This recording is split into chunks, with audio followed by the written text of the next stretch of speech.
Hi అందరికీ నమస్తే. అంటే భద్రాద్రి కొత్తగూడెం జిల్లాలోనే కొత్తగూడెం పట్టణంలో సింగరేణి కార్మికుల కోసం ప్రధాన ఆసుపత్రి ఉంది. అయితే ఈ ఆసుపత్రి సమస్యల లోగిళ్లలో కొట్టుమిట్టాడుతూ ఉందా అని చెప్పి మనం ఆలోచన చేయాల్సిన అవసరం ఉంది. ఎందుకంటే పేరు గొప్ప ఊరు దిబ్బలాగా ఈ సింగరేణి ఆసుపత్రి పరిస్థితి ఉందా ఏంటని దాన్ని బహిర్గతం చేయాల్సిన పరిస్థితి కూడా స్థానిక ప్రజాప్రతినిధులకు ఆ సింగరేణి యాజమాన్యానికి ఉంది. ఎందుకంటే ఇల్లెందు ప్రాంతం నుంచి డయాలసిస్ చేయించుకునేందుకు ఎండి యాకూబ్ అనే వ్యక్తి నడుచుకుంటూ వచ్చి శవమై ఇంటికి చేరడం బాధాకరం.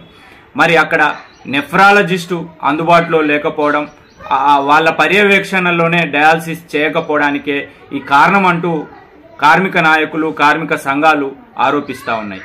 అయితే కార్మికులకు వైద్య సౌకర్యాలు అందించాల్సిన సింగరేణి ఆసుపత్రి సమస్యలతో అతలాకుతలం అవుతుందా, మరి ఈ సమస్యల్ని పరిశీలించడానికి సింగరేణి యాజమాన్యం దాని మీద ప్రత్యేక దృష్టి సారించలేదా అని చెప్పి మనం ప్రశ్నించాల్సిన అవసరం ఉంది.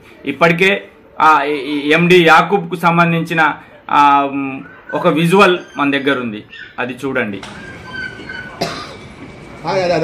ఈ విజువల్ ని చూస్తే మనకు అర్థమవుతా ఉంది. అంటే ఒక వ్యక్తి నడుచుకుంటూ వచ్చి వైద్యం సరిగా అందక మరణించిండు అనేదే కుటుంబ సభ్యులు కానీ కార్మిక సంఘాలు ఆరోపిస్తూ ఉన్నాయి. అయితే అంత పెద్ద ఆసుపత్రిలో సౌకర్యాలు కరువు అవడానికి గల కారణం ఏంటి?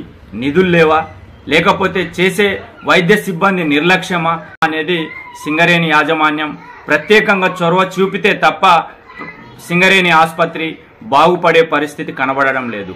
ఆ సమస్యలేంటి, ఆ సింగరేణి ఆసుపత్రిలో ఉన్న అసౌకర్యాలు ఏంటనేది యాజమాన్యం దృష్టి సారించి ప్రత్యేకంగా చొరవ చూపి కార్మికులకు న్యాయం చేయాలని చెప్పి పట్టణవాసులు, కార్మిక సంఘాలు, రాజకీయ పార్టీలు కోరుతున్నారు.